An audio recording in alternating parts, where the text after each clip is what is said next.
Hello. Good evening बच्चों। बेटा आज अपन आपके केमिस्ट्री का सबसे बड़ा स्टार्ट करेंगे बेटा, पी ब्लॉक। ठीक है ना। आज अपन आपकी जो फर्स्ट बुक है जो केमिस्ट्री का है वो सबसे बड़ा टॉपिक। ठीक है ना। तो अपन नेक्स्ट चैप्टर स्टार्ट करते हैं, पी ब्लॉक। ये बहुत ज्यादा इंपॉर्टेंट टॉपिक है आपके। ठीक है ना। हेडिंग डाल दीजिए बच्चों, पी ब्लॉक। ठीक है। पी ब्लॉक पीरियोडिक टेबल में देखा तो होगा ना, पी ब्लॉक कहाँ होता है। देखो बच्चों सुनो, अगर मैं पीरियोडिक टेबल की बात करूं इस तरह से, इस तरह का पी आप लोगों को देखो, ये एस ब्लॉक है।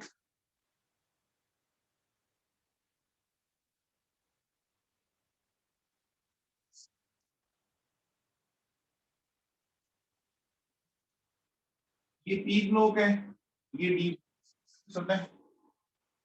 ऐसा कुछ होता है बच्चों, मेन पीरियड टेबल में ऐसे कुछ है, S block, P block and D block है। तो मुझे बताओ, आपके सामने ये जो पीरियोडिक टेबल है, इसमें एस और पी इसके दोनों बाहर की साइड है कि नहीं है। जैसे ये बोर्ड है बच्चों, तो बोर्ड का ये वाला पार्ट बोर्ड बोर्ड के इस वाले साइड का आउटर पार्ट है। इधर ये जो पार्ट है वो भी बोर्ड का आउटर पार्ट है कि नहीं, ये वाला पार्ट और ये वाला पार्ट है बच्चों, है। अरे बच्चों, जैसे आपके पास कॉपी पड़ी है, मान ली कॉपी इतनी बड़ी है, तो कॉपी के कोई ऐसा पार्ट होगा जो एकदम इधर राइट साइड का आउटर होगा, इधर लेफ्ट साइड का आउटर होगा। होगा कि नहीं होगा। तो अगर जैसे आप यहाँ खड़े हो या इधर आप खड़े हो, तो इस बॉडी का ये वाला पार्ट सबसे बाहर दिख रहा है, ये और ये अंदर दिख रहा होगा आप लोगों को। बीच वाला पार्ट अंदर दिख रहा होगा ना। अरे अंदर दिख रहा होगा ना। जैसे सपोज मैं ये बोलूं, मान लीजिए ये कोई एक चीज है। ठीक है। तो आप यहां से देखिए, अगर आप यहाँ खड़े हो तो ये सबसे बाहर दिख रहा है आप लोगों को। अगर आप यहाँ खड़े हो तो ये सबसे बाहर दिख रहा है आप लोगों को, और ये बीच में दिख रहा है आपको। दिख रहा है कि नहीं दिख रहा। तो एस और पी ब्लॉक दोनों ही पीरियोडिक टेबल में क्या होते हैं, बाहर की साइड होते हैं या अंदर की साइड होते हैं, बताओ बच्चों। एस और पी ब्लॉक के एलिमेंट बाहर की साइड होते हैं या अंदर की साइड, आउटर या इनर। आउटर होते हैं ना, आउटर होते हैं ना बच्चों। पक्का, पक्का समझ में आ गया। अब देखो, अगर लास्ट इलेक्ट्रॉन आपके outer most orbital, outer most जो शेल है उसके पी ऑर्बिटल में जाए तो वो पी ब्लॉक एलिमेंट हो जाएगा। एंड आउटर मोस्ट ऑर्बिट के एस ऑर्बिट जाए तो वो एस ब्लॉक एलिमेंट हो जाएगा। पहले आउटर मोस्ट समझ में आ गया क्या आप लोगों को, आउटर मोस्ट समझ में आ गया क्या। तो एक पॉइंट लिखो बच्चों फटाफट, पॉइंट लिखिए। लिखिए elements in which, elements in which, elements in which last electron, last electron enters in, enters in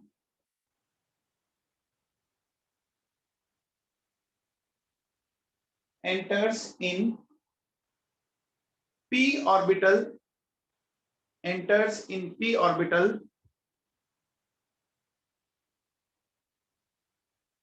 of a valency shell, of a valency shell, of a valency shell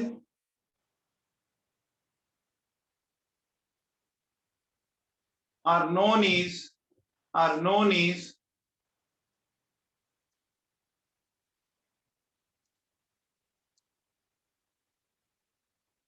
are known as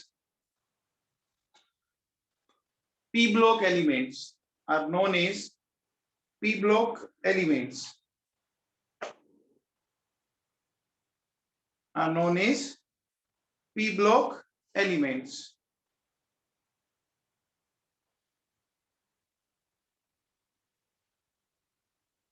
बच्चों लिख लिया, elements in which last electron enters in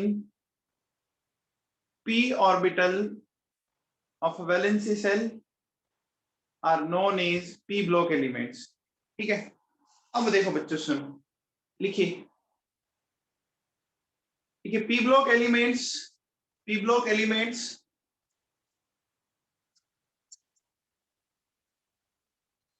P block elements are present ये कौन सी side होगी बच्चों बताओ, मैं ऐसा हूं, ये पीरियोडिक टेबल है, राइट साइड हुई या लेफ्ट साइड हुई, राइट साइड हुई ना, लिखो बच्चों, P block elements are present on the right side of periodic table, on the right side of periodic table, समझ में आया बच्चों, on the right side of periodic table है बच्चों। चलिए बात को आगे बढ़ाते हैं,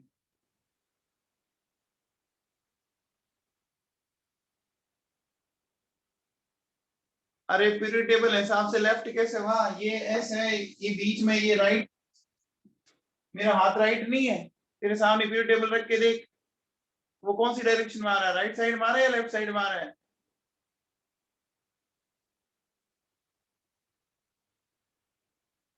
सामने पीरियड टेबल बना के देख किस साइड में आ रहा है,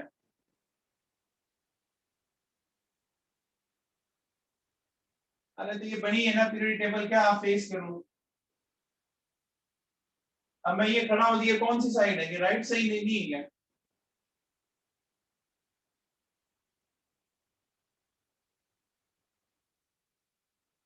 हाँ भैया, चलिए अब मुझे बताओ बच्चों, पी सब सेल में कितने इलेक्ट्रॉन आते हैं, ये जो पी सब ऑर्बिट है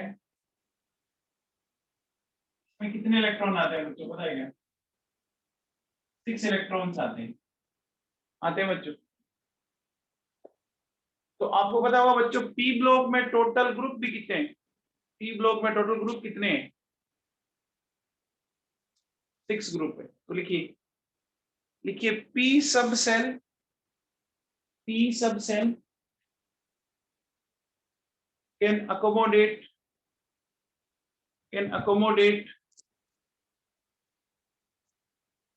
maximum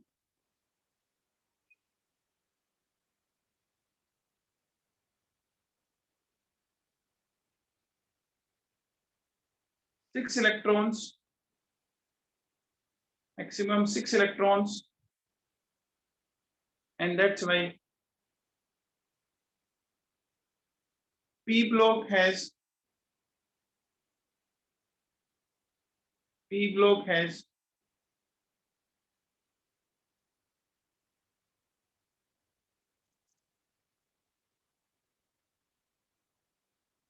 P block has total 6 groups. P block has total 6 groups.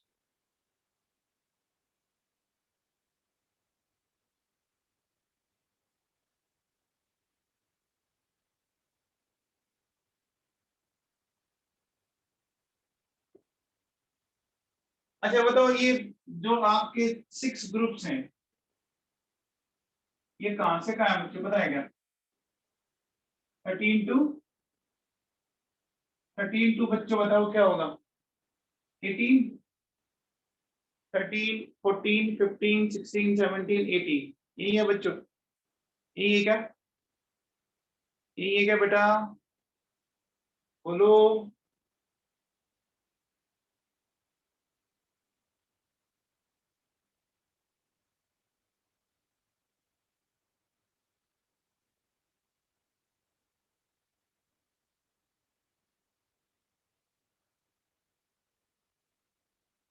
है बच्चों, बात समझ में आ गई, चलिए अब अपन बात करते हैं बच्चों वन बाय वन, एक एक ग्रुप की, तो आप लोगों को याद है कि आपने कौन कौन से 2 ग्रुप 11th में पढ़े थे बच्चों बताओ, आपने कौन कौन से 2 ग्रुप 11th में पढ़े थे, 13 एंड 14, रिमेनिंग बाकी जितने भी ग्रुप्स है ना, बाकी जितने भी ग्रुप्स है अब आप पढ़ोगे 12th के अंदर, बाकी जितने भी ग्रुप्स है वो अब आप पढ़ोगे बच्चों 12th के अंदर, ठीक है ना, बाकी जितने भी ग्रुप है वो आप पढ़ोगे अब 12th के अंदर।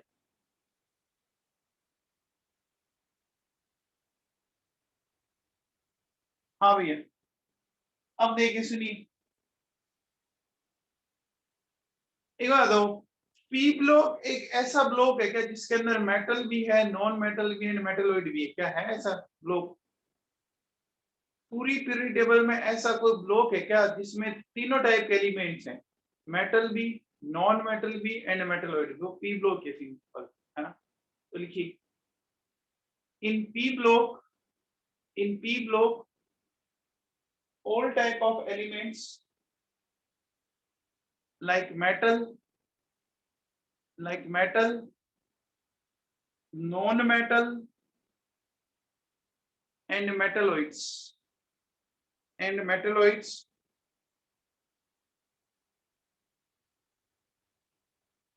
all are present, metalloids all are present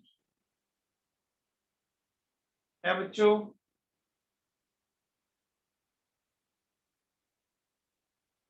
फिर देखो बच्चों, नेक्स्ट अगर मैं आपसे बात करूं,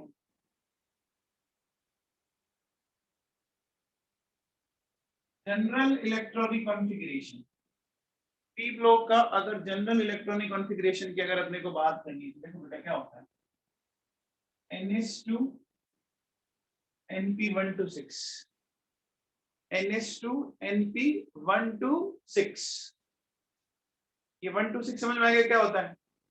पी में अगर एक इलेक्ट्रॉन होगा तो 1 आ जाएगा, 2 होगा तो 2 आ जाएगा, 3 होगा तो 3 आ जाएगा, 4 होगा तो 5 होगा तो 5 आ जाएगा, 6 होगा तो 6 आ जाएगा।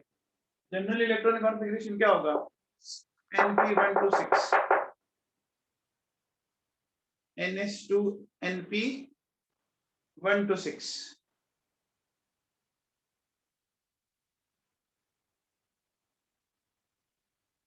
ठीक है भैया, NH126। बोलो बच्चों, समझ में आया मामला?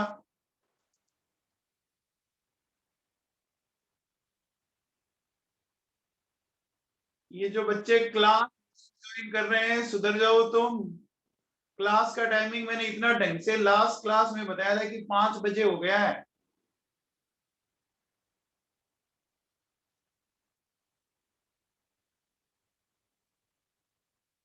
बेटा जो ये क्लास लेट ज्वाइन कर रहे हो सुधर जाओ यार तुम, है? मैंने आपको नहीं बोला क्लास का टाइमिंग 5 बजे से कर दिया? पिछले 7-8 दिनों से 5 बजे से क्लास नहीं लग रही?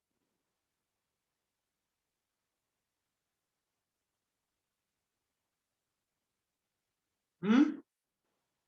अरे बच्चों क्लास टाइम से ज्वाइन कर लो। और अब आपका जो चैप्टर चल रहा है पी ब्लॉक, वो आपकी केमिस्ट्री का सबसे बड़ा चैप्टर है। आपके 12th बोर्ड में सबसे ज्यादा वेटेज रखने वाला चैप्टर है ये। अब भी अगर आप नहीं समझते हो तो फिर बेटा कोई नहीं समझा सकता आपको।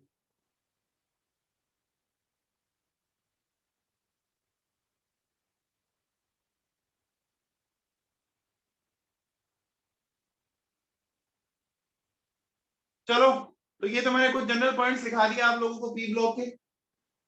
अब चलिए बच्चों, अब देखो, आपने 13 एंड 14 ग्रुप तो पढ़ लिया था 11th में।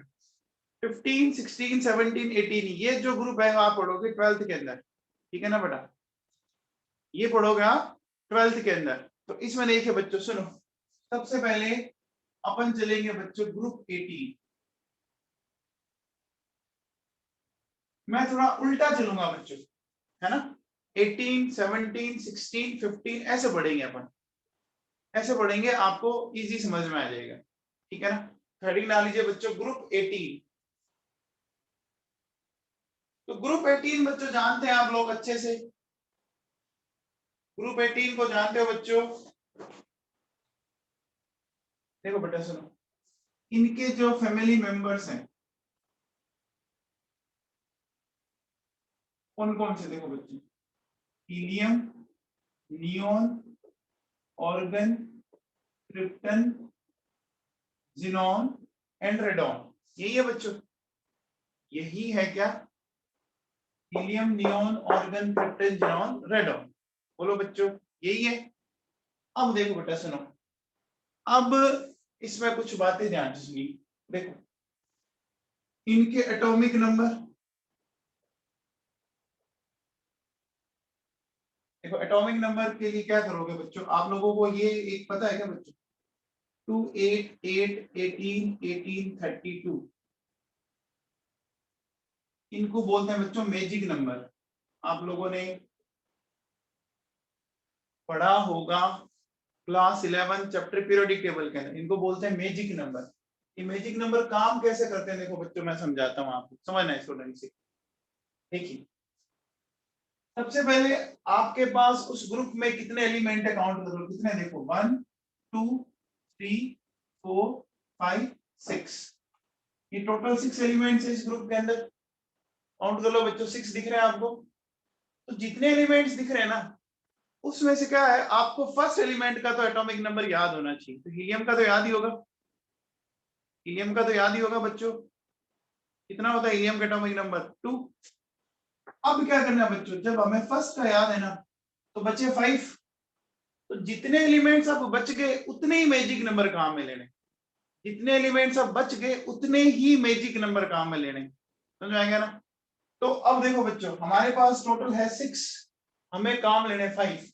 तो जब हमें इधर वाले का पता था तो इसको छोड़ दो, छोड़ना इधर से, बाकी ऐड करते जाओ, समझ में आ गया। हमें इस वाले का पता है तो इस वाले को छोड़ दो और बाकी यहाँ से ऐड करते जाओ आप, समझ में आ गया बच्चों। तो देखिए बच्चों 2 में सबसे पहले मैंने 8 का एडिशन किया, तो 2 एंड 8 कितना हो गया 10। 10 में फिर मैंने नेक्स्ट वापस 8 का एडिशन किया, कितना हो गया 18। फिर 18 का किया, कितना हो गया 36। फिर 18 का किया, कितना हो गया 54। फिर 32 का किया, क्या हो गया 86। समझ में आएगा बच्चों, अरे समझ में आया क्या।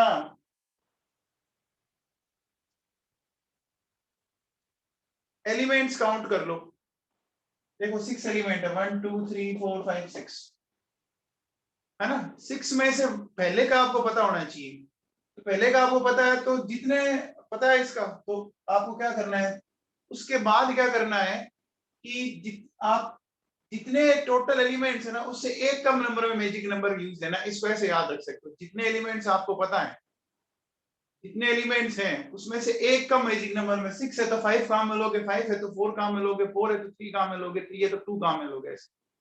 तो मैंने इस एक को छोड़ दिया, अब देखो 5 बच गई और इनको मैंने सक्सेसिवली इनको ऐड करते गया। समझ में आ गया मामला, समझ में आ गया क्या बच्चों। चलो तो अब लिखो, अच्छा बताओ इनिशियली इनको क्या कहते थे, याद है क्या। इनिशियली इनको अपन इनर्ट गैसेस बोलते थे, याद है बच्चों। इनिशियली अपन इनको इनर्ट गैसेस बोला करते थे, लेकिन अब इनर्ट के बजाय अब इनको अपन क्या बोलने लग गए, नोबल गैसेस बोलते हैं। पहले इनको इनिशियल गैसेस बोला, इनर्ट गैसेस बोला जाता था इनिशियली, अब अपन इनको क्या बोलते हैं, नोबल बोलते हैं।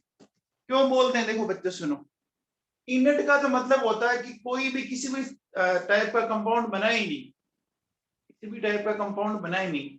लेकिन देखो बच्चों क्या होता है कि क्रिप्टॉन और जिनोन एंड रेडोन, इनके कुछ कंपाउंड्स नेचर में मिलते हैं, इनके कुछ कंपाउंड्स हमें नेचर में मिल जाते हैं। क्रिप्टॉन का फ्लोराइड मिल जाता है KrF2, जिनोन का मिल जाता है कंपाउंड्स, इनके भी कंपाउंड्स मिल जाते हैं। तो फिर क्या वो पूरी तरह से इनर्ट है क्या, फिर वो पूरी तरह से इनर्ट है क्या बच्चों, नहीं है ना, नहीं है ना बच्चों। फिर इसके लिए ऐसे टर्म्स को अपन बोलते हैं नोबल। नोबल का मतलब कि नॉर्मल कंडीशन में कोई कंपाउंड नहीं बनाएगा, लेकिन हाई टेम्परेचर पर जाने के बाद वो कंपाउंड का फॉर्मेशन कर लेते हैं। हाई टेम्परेचर पर जाने के बाद वो कंपाउंड का फॉर्मेशन कर लेते हैं, ठीक है। तो लिखिए बच्चों, लिखिए initially these elements are known as, initially these elements are known as inert gases,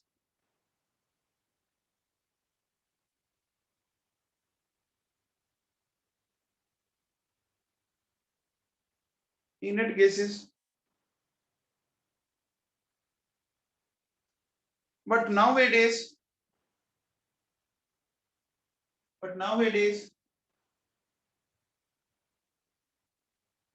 they are known as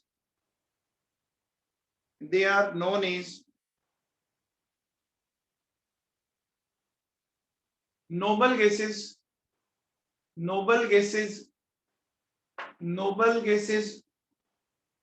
because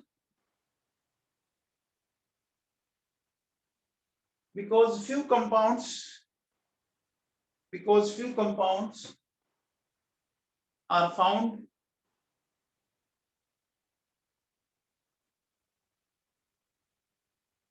for krypton,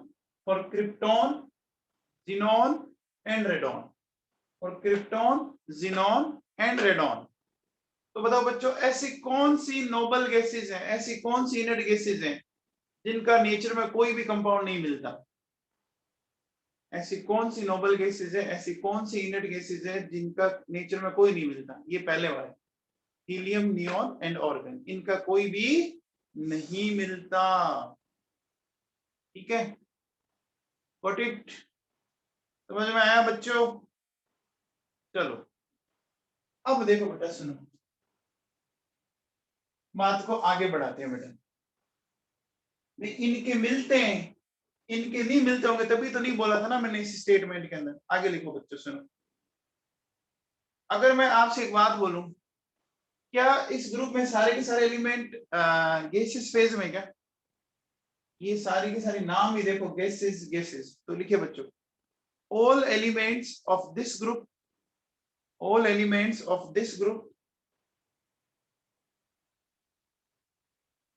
are found in gaseous phase,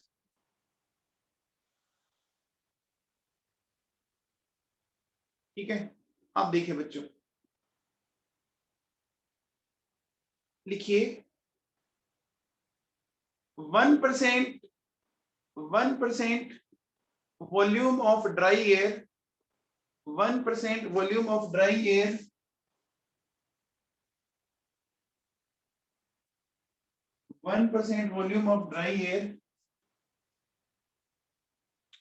is occupied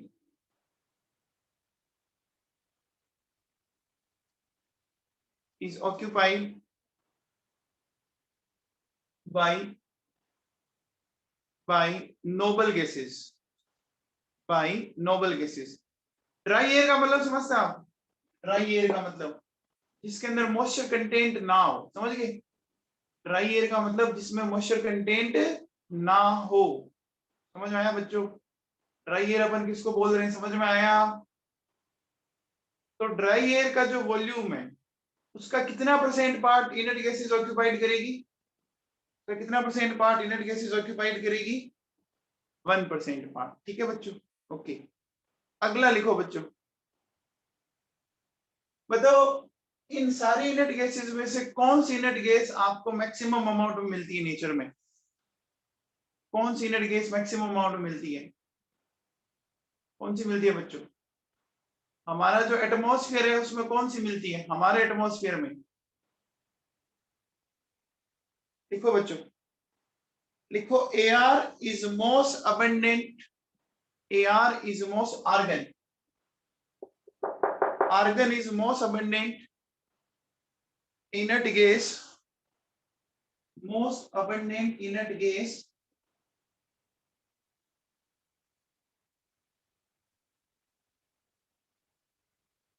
in atmosphere, atmosphere के अंदर most abundant inert gas कौन सी होती है बच्चों? Atmosphere के अंदर most abundant inert gas कौन सी होती है? बोलो। ऑर्गन होती है। अब अगर मैं क्वेश्चन ऐसा पूछूं कि बताओ यूनिवर्स में मोस्ट अबंडेंट इनर्ट गैस कौन सी है? यूनिवर्स में पूछे तो आंसर हीलियम जाएगी, ठीक है ना? यूनिवर्स में पूछे तो आंसर हीलियम करेंगे। अब हमारे एटमॉस्फेयर में पूछे तो ऑर्गन बोलेंगे, ठीक है ना?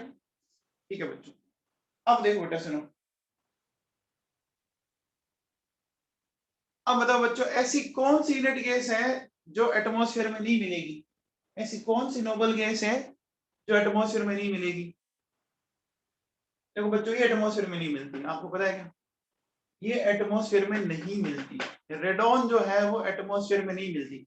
एग्जैक्टली बच्चों ये रेडियो एक्टिव नेचर की होती है। ये कैसी होती है? रेडियो एक्टिव नेचर की होती है, ठीक है ना? जिनका भी एटॉमिक नंबर मोर देन 83 है,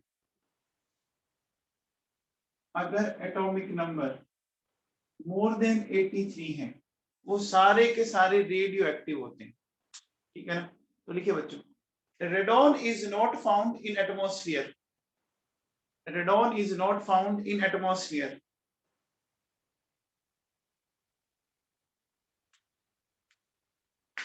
ठीक है, radon is not found in atmosphere, last वाली, ठीक है। हाँ लक्ष्य बिश्नोई ग्रुप 18 को जीरो ग्रुप भी कहते हैं। हाँ जी भैया। अब देखो बेटा सुनो, अब ये बनती कैसे ध्यान देना। देखो ये मैंने क्या लिया बच्चों बताओ, रेडियम, दिख रहा है आप लोगों को? ये रेडियम होता है। रेडियम से अगर एक अल्फा पार्टिकल एमिट हो जाए, अल्फा पार्टिकल किसी को बोलते हैं क्या? जानते हो बच्चों, इसको अल्फा पार्टिकल बोलते हैं। अब ध्यान दीजिएगा, आपको पता है क्या, जितना मास इस साइड है उतना मास इस साइड रहेगा, जितने प्रोटॉन इधर है टोटल प्रोटॉन इधर रहेंगे। इधर टोटल प्रोटॉन कितने हैं? 88 है। 2 इधर आ चुके, तो अब कितने कम पड़ रहे हैं? 88 में से 2 आ गए तो कितने कम पड़ रहे हैं पीछे बताओ बच्चों? 88 में से 2 आ गए तो 86 कम पड़ रहे हैं। तो देखो बच्चों जो एलिमेंट बनेगा उसका एटॉमिक नंबर होगा 86। इधर 2 to 6 में से 4 आ चुके, तो पीछे कितने बच गए? ट्रिपल। बोलो क्या रेडॉन मिल गया? रेडॉन मिल गया बच्चों? बन गया क्या? तो लिख लीजिए, लिखिए radon is produced by radium, radon is produced by radium,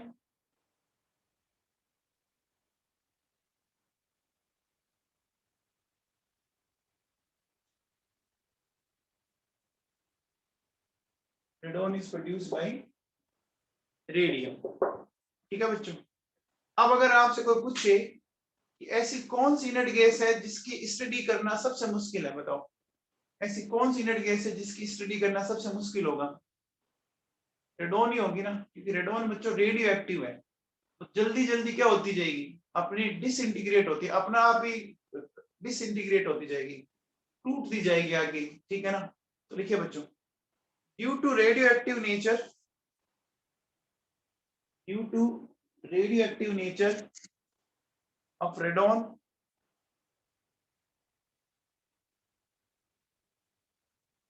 chemistry of radon, chemistry of radon,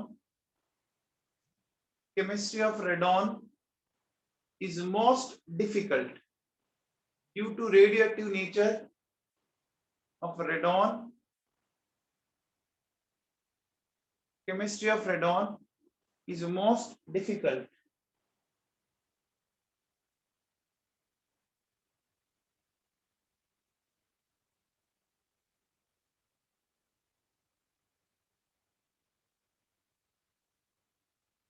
हाँ भैया, अब देखिए बच्चों, एक एनसीईआरटी का एक पॉइंट है, मैं वो भी डिस्कस कर लेता हूं बच्चों। देखिए कुछ मिनरल्स होते हैं बच्चों, मिनरल्स होते हैं, जैसे एक होता है बच्चों पिच ब्लेंडी, एक होता है मोनेजाइट। ये जो मिनरल्स है ना वो रेडियो एक्टिव नेचर के हैं बच्चों। किस नेचर के हैं?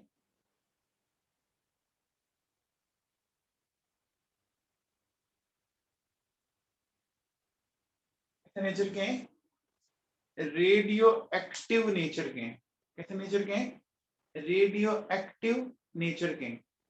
तो इनके साथ कौन सी इनर्ट गैसेस मिल जाती है? इनके साथ हीलियम एंड कभी कभी नियोन, ये मिल जाती है बच्चों। तो लिखो बच्चों,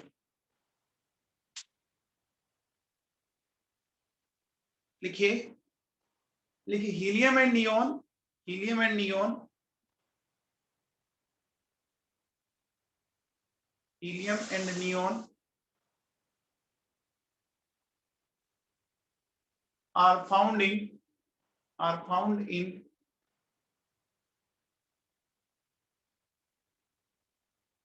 pitch blending and monazite minerals are found in pitch blending and monazite minerals.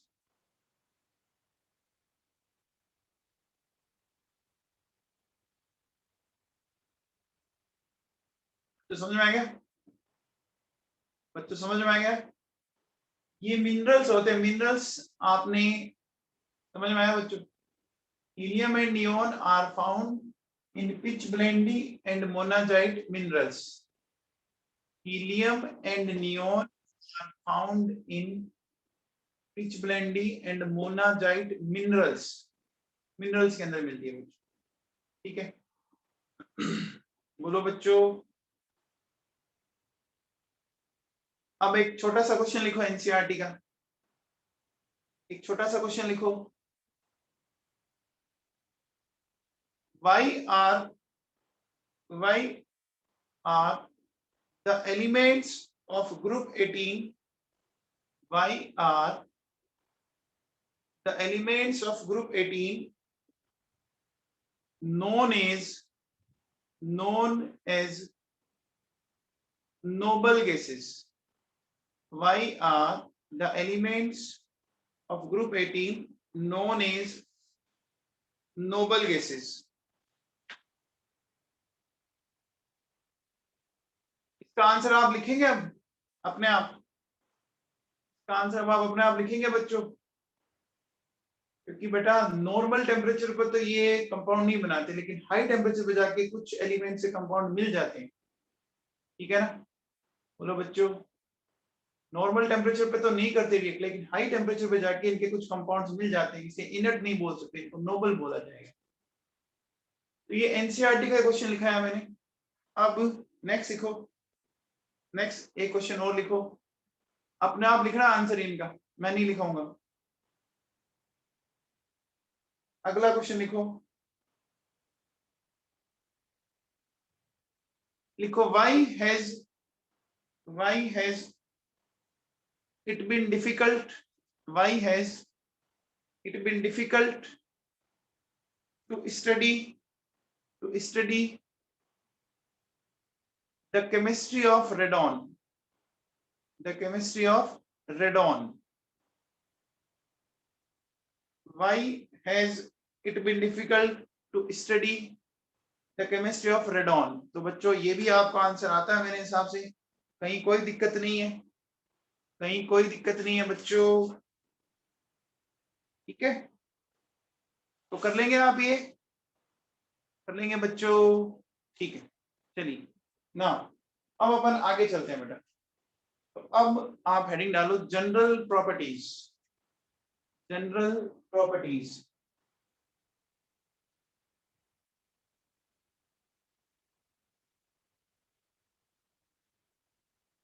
General properties में आते हैं बच्चों, देखो सुनो क्या, सबसे पहले हेडिंग डालो बच्चों इलेक्ट्रॉनिक कॉन्फ़िगरेशन।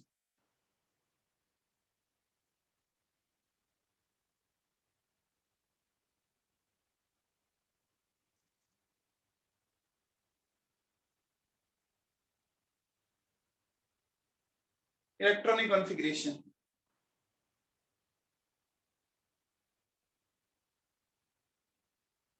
क्या होता है बच्चों, देखो सुनो, इनका जो इलेक्ट्रॉनिक कॉन्फ़िगरेशन होता है वो होता है NH2 NP6, इसको छोड़कर, हीलियम को छोड़कर होता है क्या बच्चों? इनका वैलेंस शेल जो कॉन्फ़िगरेशन है, इनका इलेक्ट्रॉनिक कॉन्फ़िगरेशन किसका? वैलेंस शेल का होता है बच्चों NH2 NP6 होता है क्या, बोलो? हीलियम का क्या होता है? सिर्फ 1s2 होता है, हीलियम का पता होगा आप लोगों को,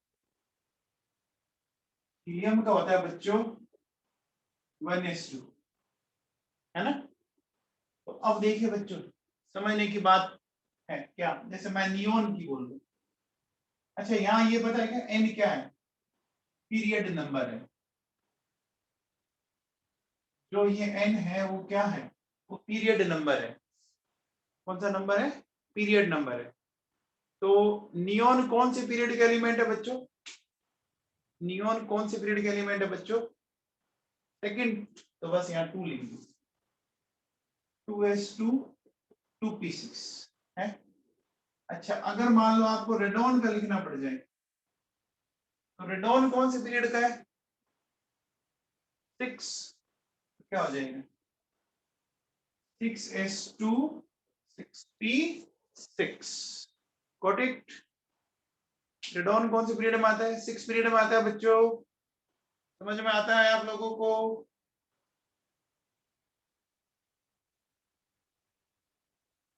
पक्का आ गया समझ में, ठीक है।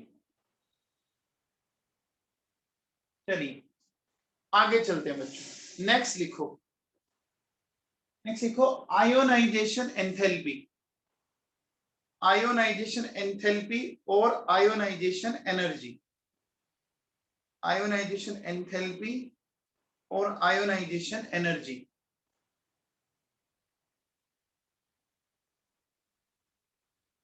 ये जानते हो ना, आयोनाइजेशन एंथैल्पी आयोनाइजेशन एनर्जी। किसी भी आइसोलेटेड गैसियस एटम के वैलेंसी सेल से एक इलेक्ट्रॉन को निकालने के लिए, निकालने के लिए जितनी एनर्जी आपको देनी पड़ती है वो आयोनाइजेशन एनर्जी होती है, ठीक है। किसी भी आइसोलेटेड गैसियस एटम के वैलेंसी सेल में से एक इलेक्ट्रॉन निकालने के लिए जो एनर्जी दी जाती है उसको अपन क्या बोलते हैं बच्चों, क्या बोलते हैं बताओ, आयोनाइजेशन एनर्जी। अब सुनो, अब आपको पता है क्या बच्चों, इनर्ट गैसेस का जो आयोनाइजेशन एनर्जी होती है ना वो बहुत ज्यादा होती है। क्यों होती है बच्चों बताओ, देखो इनका कॉन्फ़िगरेशन आपको एक चीज समझा देगा। कितने इलेक्ट्रॉन है बच्चों आउटर मोस्ट में, देखो 2 and 6, 8 इलेक्ट्रॉन है, ऑक्टेट कंप्लीट है ना इनका, ऑक्टेट कंप्लीट है ना। तो बच्चों बताओ इनका कॉन्फ़िगरेशन स्टेबल है कि नहीं है, स्टेबल कॉन्फ़िगरेशन है कि नहीं है। स्टेबल कॉन्फ़िगरेशन में से एक चीज को बाहर निकालना मुश्किल होगा, बोलो बच्चों मुश्किल होगा। तो लिखो बच्चों, लिखिए, लिखिए due to stable configuration, due to stable configuration these gases exhibit, these gases exhibit very high ionization energy, very high ionization energy,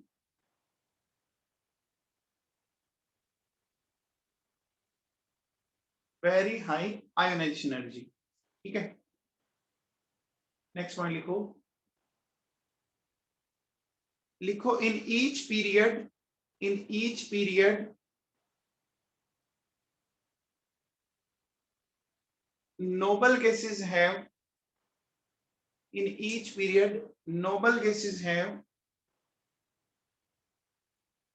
maximum ionization energy, in each period noble gases have maximum ionization energy। तो अगर मैं आपसे पूछूं कि बताओ बच्चों second period में highest ionisation energy किन की होती है, बताओ सेकंड पीरियड में हाईएस्ट आयोनाइजेशन एनर्जी किन की होगी, तो नियोन की होगी, है ना, नियोन की हो जाएगी। आपसे अगर कोई पूछे बताओ सिक्स पीरियड में हाईएस्ट आयोनाइजेशन एनर्जी किन की होगी, सिक्स पीरियड में बताओ रेडॉन की होगी। इस पीरियड का पूछे उसके अकॉर्डिंग अपन आंसर कर देंगे। तो समझ में आ गया, समझ में आ गई बात, ठीक है बेटा। तो आगे लिखो, अब देखो बेटा सुनो, हमारे पास ये इनर्ट गैसेस है, helium, neon, organ, krypton, xenon and radon. जैसे जैसे अपन नीचे जाएंगे बच्चों बताओ, आपको पता होगा साइज बढ़ेगा, साइज बढ़ेगा तो इलेक्ट्रॉन न्यूक्लियस दूर जाता जाएगा, दूर जाता जाएगा तो उस पर अट्रैक्शन कम होता जाएगा। सही बात है क्या, जैसे जैसे साइज बढ़ेगा वैसे वैसे इलेक्ट्रॉन न्यूक्लियस से दूर जाता जाएगा तो उस पर अट्रैक्शन कम होता जाएगा, ठीक है ना। तो बोलो बच्चों आयोनाइजेशन एनर्जी क्या होती जाएगी, कम होती जाएगी बच्चों। तो ये आएगा ऑर्डर, बोलो ये आएगा बच्चों, सही है क्या? तो लिखिए down the group, down the group ionization energy, down the group ionization energy decreases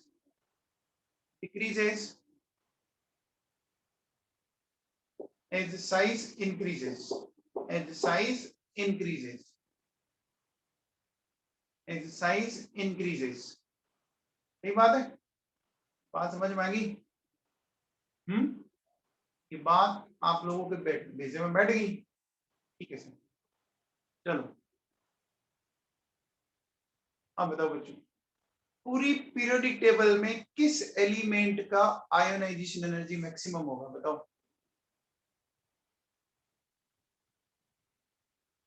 helium का, हीलियम की जो आयोनाइजेशन एनर्जी होती है वो पूरी पीरियड टेबल में मैक्सिमम होती है। तो लिखिए बच्चों, लिखिए helium has highest, helium has highest ionisation energy, helium has highest ionisation energy in periodic table. बच्चों समझ में आ गया?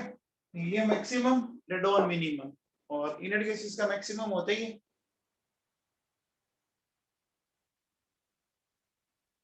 हो गया बच्चों?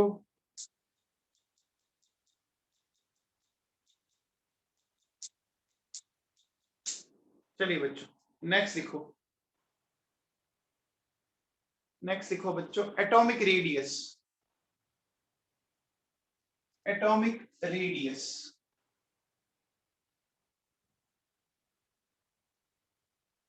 एटॉमिक रेडियस लिखिए।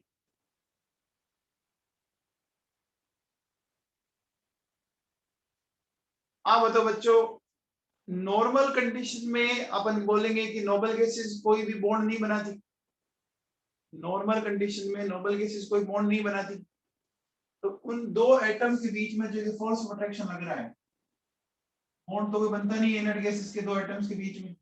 मान लो ये नियोन है, ये नियोन है, के बीच में कोई बॉन्ड बनता है क्या?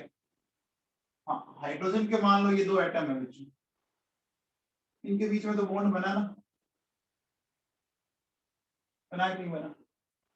ये हाइड्रोजन के दो एटम, इनके बीच में तो बॉन्ड बना। ये नियोन के दो एटम है, इनके बीच में बॉन्ड नहीं बनेगा। तो या तो जो बॉन्ड है वो कोवलेंट बॉन्ड है, और बच्चों बताओ, हाँ वेरी गुड लवनी, या इन दोनों के बीच में जो फोर्स ऑफ अट्रैक्शन उसको क्या बोलते हैं? तो बोलते हैं वंडरवॉल बोलते हैं बच्चों। क्या बोलते हैं? Van der Waals, van der Waals attraction. तो अब देखो बच्चों, हम लोगों ने क्या कर दिया, ये इंटरन्यूक्लियर डिस्टेंस ले ली और इसका अपन हाफ कर देंगे, वो इसकी रेडियस आएगी बच्चों, वो इसकी रेडियस आ जाएगी। ठीक है बच्चों, समझ में आएगा क्या? जैसे आप इस इंटरन्यूक्लियर डिस्टेंस को लेकर, इस इंटरन्यूक्लियर डिस्टेंस को लेकर आप हाफ करते हो ना, क्यों नहीं करते? तो इनर्ट गैसेस में कौन सी रेडियस मिलेगी, कोवलेंट, मेटेलिक या वंडरवॉल? कौन सी रेडियस मिलती है? वंडरवॉल मिलती है। तो लिखिए बच्चों, लिखिए नोबल गैसेस है van der Waals radius, noble gases have van der Waals radius because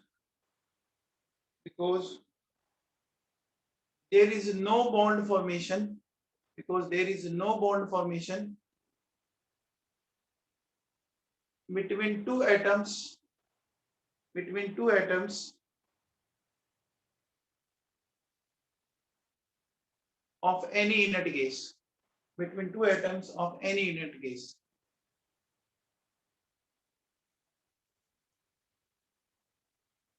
अच्छा बच्चों, ये जैसे कोवेलेंट बॉन्ड है, ये देखो, ये कौन सा होता है जानते हैं? जस्ट टच कर रहे हैं, जस्ट टच कर रहे हैं, तो ये कौन सा बॉन्ड है बच्चों बताओ? मेटेलिक है बच्चों, मेटेलिक बॉन्ड होता है ना, मेटेलिक बॉन्ड होता है बच्चों।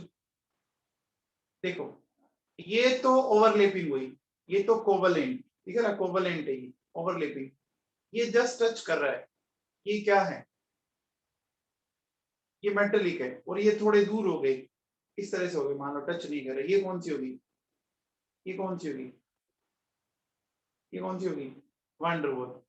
तो बताओ बच्चों, वंडरवॉल के केस में, वंडरवॉल के केस में जो इंटरन्यूक्लियर डिस्टेंस है वो मैक्सिमम आएगी। वंडरवॉल के केस में जो इंटरन्यूक्लियर डिस्टेंस है वो मैक्सिमम आएगी, तो रेडियस भी मैक्सिमम आएगी क्या? रेडियस भी मैक्सिमम आएगी क्या? समझ में आ गया बच्चों? तो एक पीरियड में मैक्सिमम साइज किन का होता है? एक पीरियड में मैक्सिमम साइज किन का होता है बच्चों बताओ? नोबल गैसेस का, ठीक है ना? समझ में आ गया? समझ में आ गया बच्चों, बोलो। देखो, देखिए, due to van der Waals radius, due to van der Waals radius, inert gases have, inert gases have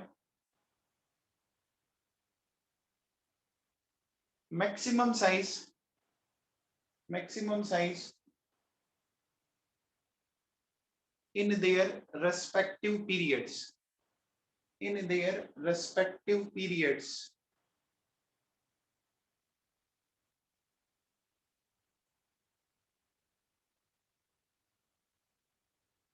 Okay, in their respective periods. okay बच्चों, अब बताओ, डाउन द ग्रुप जाने पर साइज क्या होगा? डाउन द ग्रुप जाने पर साइज क्या होगा? Down the group size increase होगा ना? क्यों होगा बच्चों बताओ? कि नंबर ऑफ ऑर्बिट्स राइज करते हैं, तो लिखिए, down the group, down the group size increases, down the group size increases,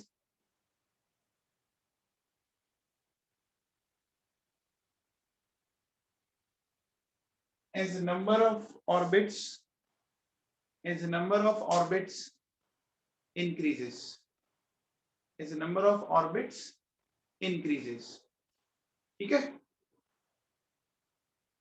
as the number of orbits increases. आ गया बच्चों समझ में?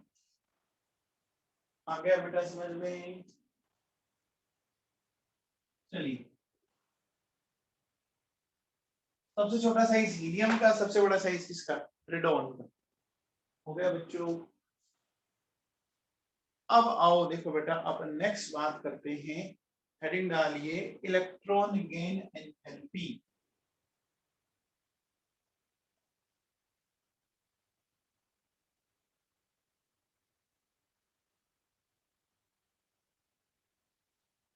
इलेक्ट्रॉन गेन एंड, ठीक है,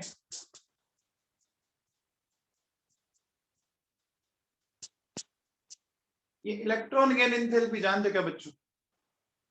जब अपन किसी में इलेक्ट्रॉन को ऐड करते हैं, नाम से ना, गेन का मतलब लेना, इलेक्ट्रॉन को ऐड करते टाइम जो एनर्जी रिलीज होती है उसको अपन बोलते हैं, जो एंथैल्पी में जो चेंज आता है ना, एंथैल्पी में जो चेंज आता है उसको इलेक्ट्रॉन गेन एंथैल्पी बोलते हैं बच्चों, ठीक है ना? अब एक बात हो बच्चों, जब आपका पेट पूरा भरा हुआ एकदम, आपको कोई किसी तरह की भूख नहीं है, जब आपको किसी तरह की भूख नहीं है, तो क्या आपकी इलेक्ट्रॉन को लेने की इच्छा होगी? इलेक्ट्रॉन लेने की इच्छा नहीं होगी ना? नहीं होगी ना बच्चों, समझ में आ गया? अब मान लीजिए आपको मुझे एक रसगुल्ला खिलाना है, मैं उस कंडीशन में बोल रहा हूँ जब आपका पेट भरा हुआ है, अभी तो आप एक नहीं 10 खा लोगे मुझे पता है। तो जब पेट भरा हुआ है और उसको एक रसगुल्ला और खिलवाना है, तो मुझे जबरदस्ती करनी पड़ेगी, मुझे एनर्जी देनी पड़ेगी, मुझे एनर्जी देनी पड़ेगी ना? जस्ट लाइक आपको पता होगा कि इनर्ट गैसेस का ऑलरेडी स्टेबल कॉन्फ़िगरेशन है बच्चों, इनर्ट गैसेस का ऑलरेडी स्टेबल कॉन्फ़िगरेशन है, यानी ये अपन कह सकते हैं खाते पीते करके हैं भैया, ये खाते पीते करके, ऐसा पेट भरा हुआ है, पूरा पूरा पेट भरा हुआ है। तो इसको अगर मुझे इलेक्ट्रॉन देना है तो मुझे जबरदस्ती करनी पड़ेगी कि नहीं करनी पड़ेगी? जबरदस्ती करनी पड़ेगी ना इलेक्ट्रॉन देने के लिए। तो इनकी इलेक्ट्रॉन गेन एंथैल्पी मतलब एंडोथर्मिक हुई या एक्सोथर्मिक हुई? इनकी इलेक्ट्रॉन गेन एंथैल्पी एंडोथर्मिक हुई या एक्सोथर्मिक हुई? एंडोथर्मिक हुई।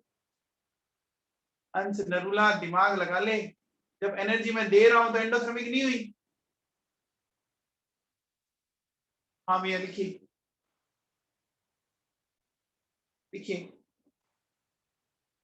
Due to stable configuration, due to stable configuration, inert gases have no tendency, inert gases have no tendency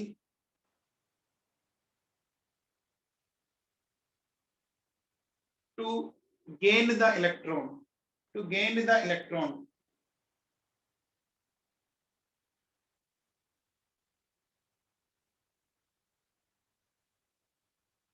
And that's why, and that's why energy is required, energy is required for the addition of, for the addition of electron, for the addition of electron, for the addition of electron,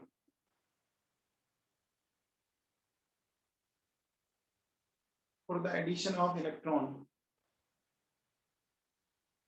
means process will be endothermic, means process will be endothermic, means process will be endothermic. Endothermic में delta H क्या होता है? Endothermic का मतलब delta H positive हुआ, heat देनी पड़ी ना, पॉजिटिव है ना, टोटल चेंज पॉजिटिव आया कि नहीं आया? आपने खाना खा रखा था, एक गुलाब जामुन आपके पेट में और डाल दिया गया, तो आपके पेट में कुछ और ऐड ही हुआ है ना, प्लस ही हुआ है ना। अरे खाना खाया हुआ था, एक गुलाब जामुन किसी ने जबरदस्ती पेट में डाल दिया तो प्लस ही हुआ है ना बच्चों। तो बताओ, अगर आपसे कोई पूछे कि इनकी इलेक्ट्रॉन गेन एंथैल्पी का साइन क्या आएगा, पॉजिटिव आएगा कि नहीं आएगा? इनकी इलेक्ट्रॉन गेन एंथैल्पी का साइन पॉजिटिव में आएगा कि नहीं आएगा?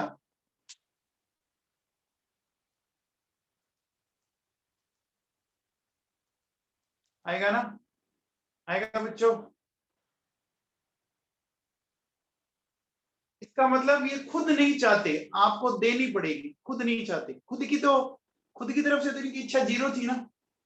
जब आपने पेट भर लिया तो आपकी खुद की इच्छा क्या हो जाती है, खुद की एफिनिटी क्या हो जाती है, जीरो हो जाती है ना। एक पॉइंट और लिख लीजिए, inert gases have zero electron affinity, inert gases have zero electron affinity.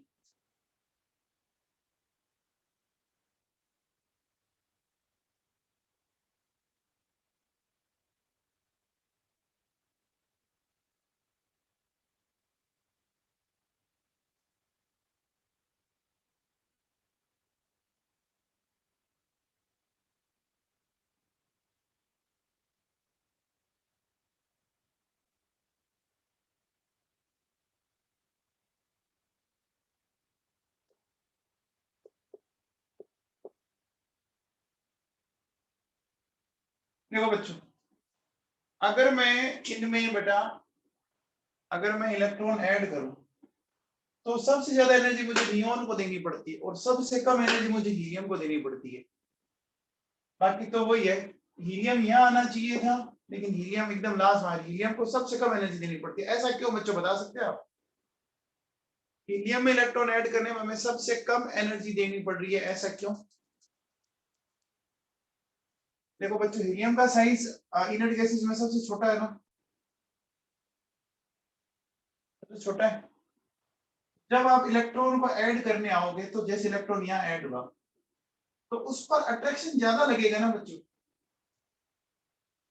छोटे साइज के कारण जो इलेक्ट्रॉन आएगा वो उसको मतलब कंपैरेटिवली औरों इलेक्ट्रॉन को अच्छे से अट्रैक्ट कर सकता है ना, औरों के कंपैरिजन में इलेक्ट्रॉन को अच्छे से अट्रैक्ट कर सकता है ना। तो ये में सबसे कम एनर्जी क्यों देनी पड़ी बच्चों, समझ में आएगी क्या बात?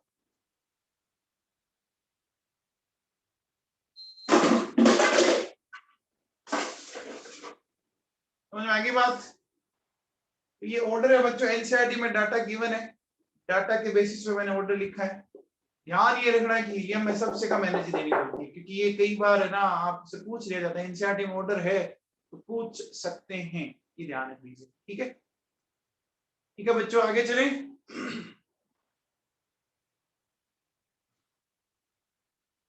आगे चले बच्चों, आगे लिखो बच्चों, नेक्स्ट हेडिंग डालो, physical properties of inert gases. Physical properties of inert gases.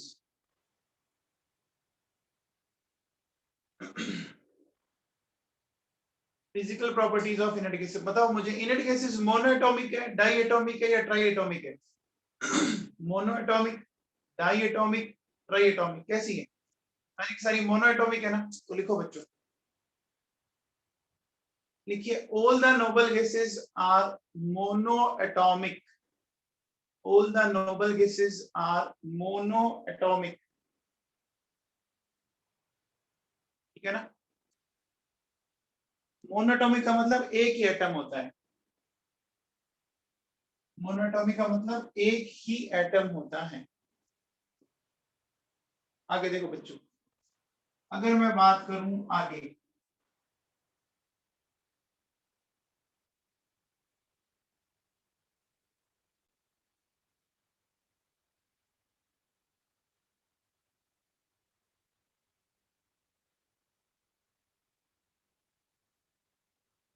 वो कलरलेस होती है, कोई उनकी ऑर्डर नहीं होती है, कोई उनका टेस्ट नहीं होता है, ना कोई कलर है देखा जाए तो, ना कोई ऑर्डरलेस है, ना ना उनका कोई टेस्ट होता है ना, आप चखोगे तो कोई टेस्ट नहीं आएगा उनका। कलरलेस, ऑर्डरलेस एंड टेस्टलेस, लिखो बच्चों।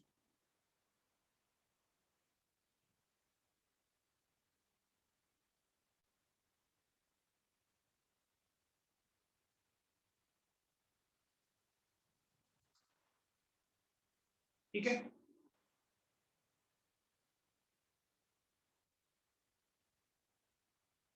अब बच्चों बताओ, आगे बताओ, इनकी वाटर में सॉल्युबिलिटी कम होगी या ज्यादा होगी? इनकी वाटर में सॉल्युबिलिटी कम होगी या ज्यादा होगी? बहुत ही कम होगी बच्चों। देखो, वाटर में ज्यादा सॉल्युबल वो हो पाते हैं जो वाटर के साथ हाइड्रोजन बॉन्ड बना पाए। वाटर में वो ज्यादा सॉल्युबल होते हैं जो वाटर के साथ हाइड्रोजन बॉन्ड बना पाए। नोबल गैसेस तो नहीं बना पाएगी ना हाइड्रोजन बॉन्ड बच्चों। नोबल गैसेस हाइड्रोजन बॉन्ड बना पाएगी क्या? कैसे बना पाएगी बताओ? नहीं बना पाएगी ना, तो लिखिए बच्चों, देखिए, they are they are sparingly soluble,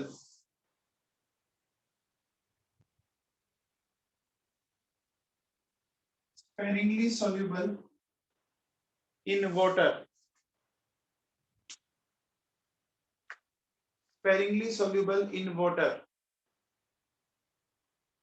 क्या बच्चों, sparingly soluble in water।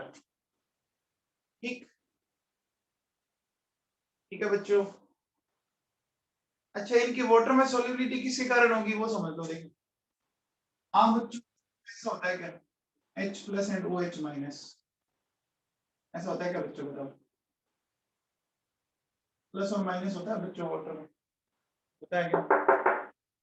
ये मान लो कोई हमारे पास एक इनर्ट गैस का एक एटम है, ये इसकी न्यूक्लियस है, और ये इसमें इलेक्ट्रॉन क्लाउड है मान लो।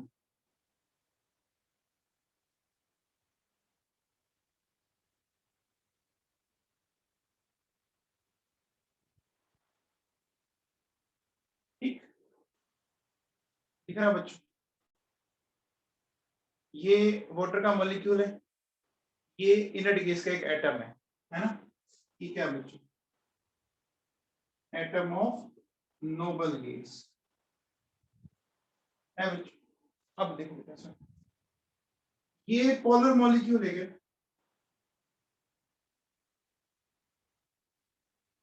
है और ये कैसा है, ये नॉन पोलर है, ये पोलर है, ये नॉन पोलर है। अब क्या होगा, जैसे ही एक दूसरे कॉन्टेक्ट में आए, हुआ क्या कि ये जो नेगेटिव एंड है, ये इसके, मुझे बताओ, ये नेगेटिव इसके न्यूक्लियस को अपनी तरफ खींचने की कोशिश करेगा कि नहीं करेगा बच्चों, बताओ। करेगा ना, इसका नेगेटिव उसके पॉजिटिव को अपनी तरफ खींचने की कोशिश करेगा ना, बोलो। तो इससे क्या होगा, देखो प्रश्न होगा क्या कि उसको भी कुछ इस तरह से बना देगा वो। तो पॉजिटिव इधर आ गया और सारे के सारे इलेक्ट्रॉन इधर आ गए, मतलब एक साइड नेगेटिव, सारा के सारा एक साइड आ गया कि नहीं आ गया, आ गया बच्चों, बोलो। तो देखो ये पहले से डाइपोल था, ये पहले से डाइपोल था, लेकिन ये तो नहीं था ना, ये तो नहीं था ना, बोलो बच्चों। लेकिन इसने इसको डाइपोल बना दिया ना, लेकिन इसने इसको डाइपोल बना दिया। होता ना कई बार, जैसे कोई बच्चा गलत आदत सिखाना चाहता है, आप में वो आदत नहीं है, उसमें वो आदत है, तो पहले वो आपको क्या करेगा, अपने खर्चे पर आपको कोई चीज खिलाएगा पिलाएगा, धीरे धीरे आप उसके एडिक्ट हो जाओगे, फिर वो आपको छोड़ देगा अपने आप। ये तो होता है बच्चों, ऐसा ही तो होता है? अरे किसी को लोग जैसे शराब सिखाते हैं, मीट खाना सिखाते हैं, कैसे सिखाते हैं, ऐसे तो सिखाते हैं। एक शराब पीने वाला बंदा, आपकी उससे फ्रेंडशिप हो गई, पहले वो आपको बैठ के पिलाएगा कुछ दिन, धीरे धीरे जैसे आपको आदत पड़ गई, इसका मतलब उसने जैसा अपने आप को, आपके जैसे आपको बना दिया। इसी को बोलते हैं फ्रेंडशिप, संगत का असर होता है ये अपने, ऐसा बोला जाता है बच्चों, बोला जाता है कि नहीं बोला जाता है। तो इसको क्या नाम देंगे, देखो ये डाइपोल था, ये नशेड़ी था, ये नशेड़ी है, लेकिन इस नशेड़ी ने इसको नशेड़ी बना दिया, तो क्या बोलेंगे, dipole induce dipole, dipole induce dipole attraction, dipole induce dipole attraction. तो लिखिए बच्चों, लिखिए, solubility of inert gases in water, solubility of inert gases in water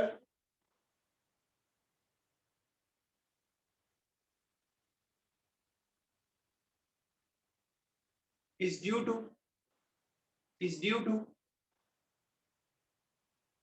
dipole induced dipole attraction, dipole induced dipole attraction, dipole induced dipole attraction, dipole induced dipole attraction। ये question बच्चों NEET और JEE दोनों में आया हुआ है, ये वाला क्वेश्चन नीट और जेई दोनों में आया हुआ है।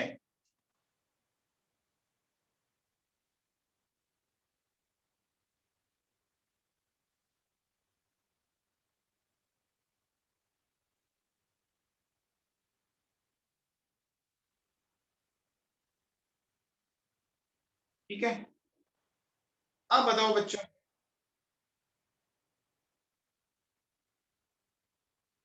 अब बताओ बच्चों, इनर्ट गैसेस के नोबल गैसेस का अगर मैं आपसे पूछूं, तो इनके melting point and boiling point बहुत ज्यादा होंगे या बहुत कम होंगे?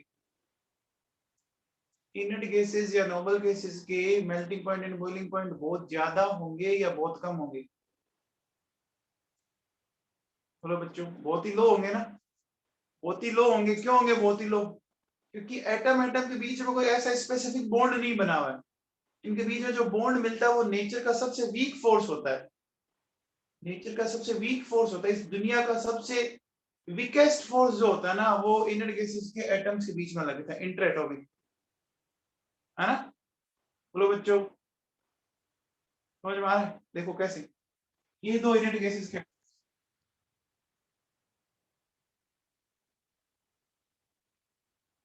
ठीक है, दोनों ही इस तरह के बच्चों, देखो दोनों ही नॉन पोलर है।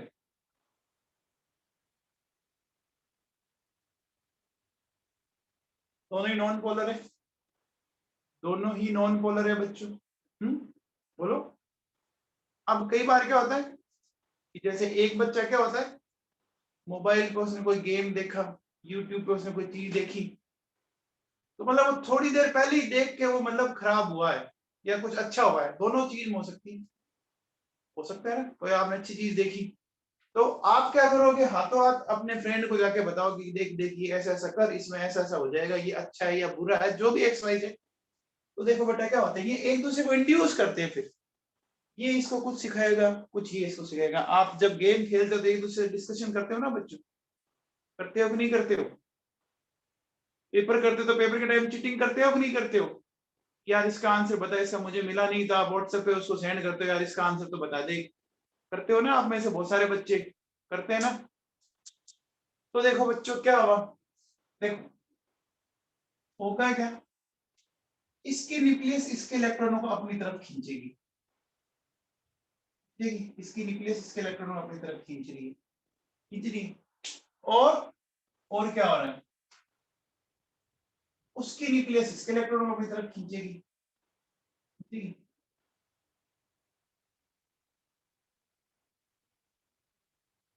तो अब बताओ, ये दोनों एक दूसरे को इंड्यूस करेंगे ना, दोनों एक दूसरे को इंड्यूस करेंगे। कैसे, मान लो इसमें एक में डाइपोल ऐसे बना, दूसरे वाले पे फिर ऐसे बनेगा नहीं बनेगा, ऐसे बनेगा क्या? बोलो बच्चों, ऐसे ही बनेगा क्या? इस तरह से तो बनेगा बच्चों, समझ में आया? तो देखिए बच्चों, इसको क्या बोलेंगे, इसको बोलेंगे इंस्टेंट डाइपोल इंड्यूस डाइपोल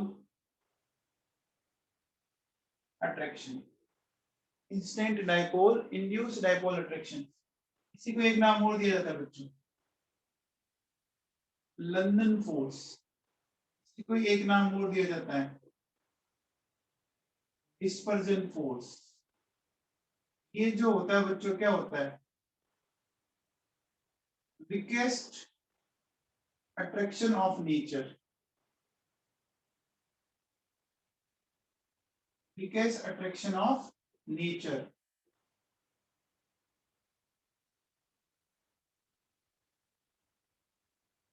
ये नेचर का सबसे वीकेस्ट अट्रैक्शन होता है, इससे इससे वीक कोई नहीं होता। तो जब अट्रैक्शन ही वीक है तो इनके मेल्टिंग पॉइंट बॉइलिंग पॉइंट बहुत वीक होंगे कि नहीं होंगे? बोलो बच्चों।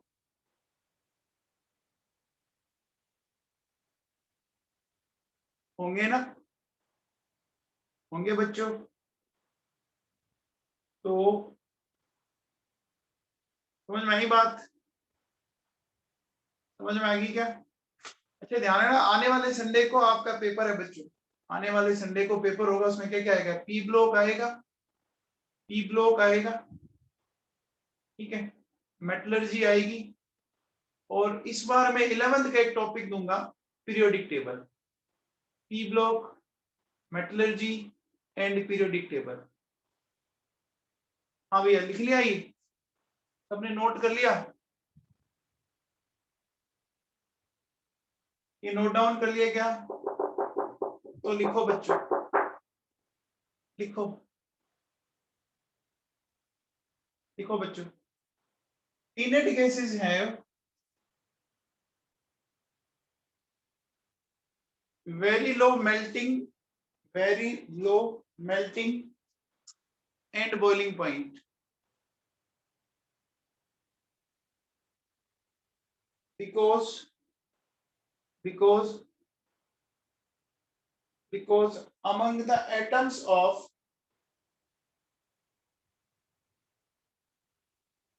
because among the atoms of noble gases,